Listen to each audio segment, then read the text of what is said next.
Sziasztok! Nézzük már, milyen tanács érkezik, milyen üzenet jön. Lássuk a mai lapokat.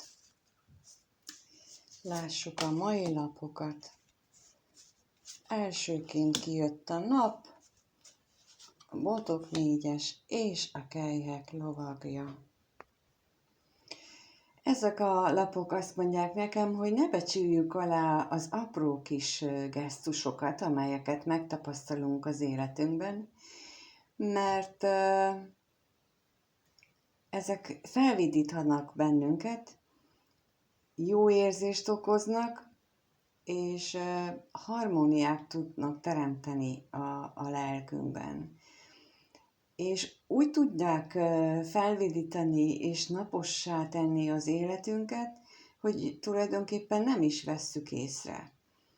Lehetséges, hogy teljesen megszokottnak gondoljuk azt, hogy reggel a párunk megcsinálja a kávét, de valójában ez egy nagyon nagy dolog a részéről, nem is erőlködéssel csinálja, akkor meg végképp nem is különösebb szándék nélkül, de sokszor már ezt is természetesnek vesszük, ugyanakkor meg megelégedettséggel tölt el bennünket például egy ilyen gesztus, egy ilyen szokás, és akkor vesszük csak észre igazán azt, amiről most beszélek, ha nincs, ha elmarad, ha megunja, mert hogy nem kap rá visszajelzést, hogy nagyon jó, köszönöm, nagyon kedves vagy.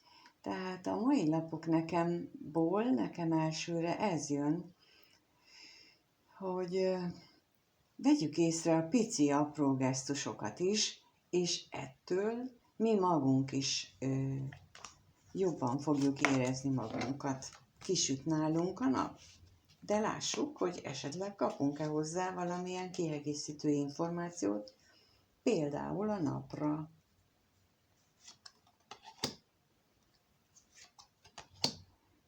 Kijött a gólya és a csillag, és a botok négyesre. A női főszemély és a hajó, és akkor a kelyhek lovagjára a horgony és a torony. Ezek alapján folytatva az előző gondolatmenetet, mert nekem ezt úgy megerősítik, azt az irányt, azt mutatja, hogyha le vagy horgonyozva egy szituációban, egy helyzetben, és néha börtönként éled meg azt a helyzetet, mert úgy érzed, hogy téged senki nem méltányol kellően, akkor vedd észre azokat az apró gesztusokat, amik feltételezhetően ott vannak körülötted, az életedben, csak túlságosan megszokottá vált, és túlságosan elfogadtad, hogy ez az életed része. Pedig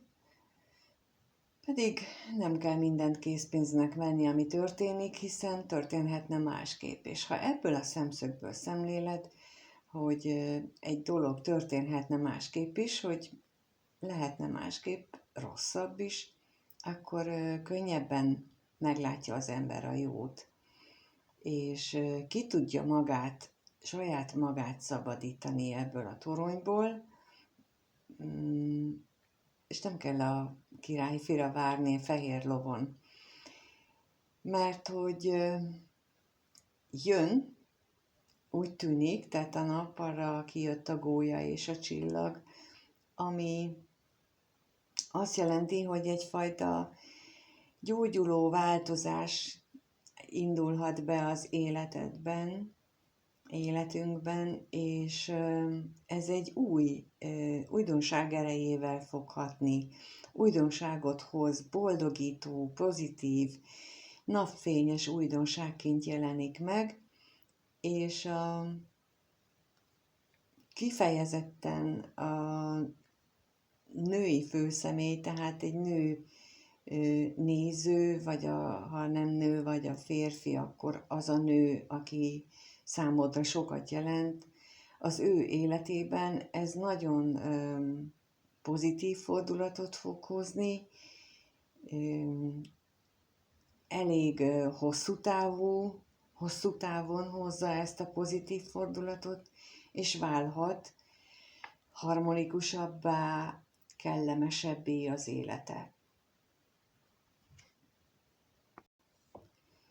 És gyakran nem vesszük figyelembe azt, hogy amikor a családban például nem jól mennek a dolgok, nem vesszük figyelembe, hogy a család bárhogy is modernizálódik a világunk, mégiscsak az anyának a hozzáállásától függ.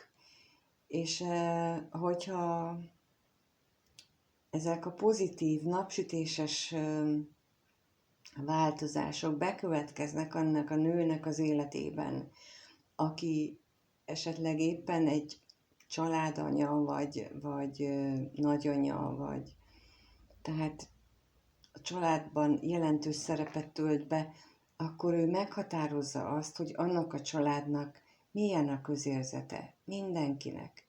Ha egy anya jól van, akkor a gyerekek is jól vannak. Ha egy anya jól van, vagy egy feleség inkább, vagy egy pár, egyik nőtagja, akkor a másik is jól fogja érezni magát, mert hogy a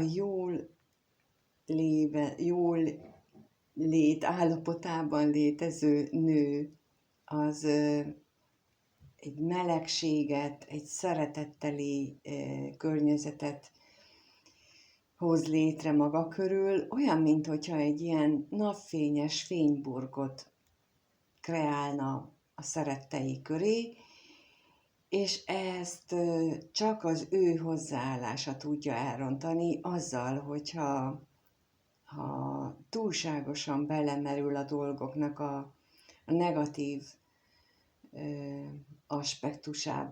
aspektusból való szemlélődésbe.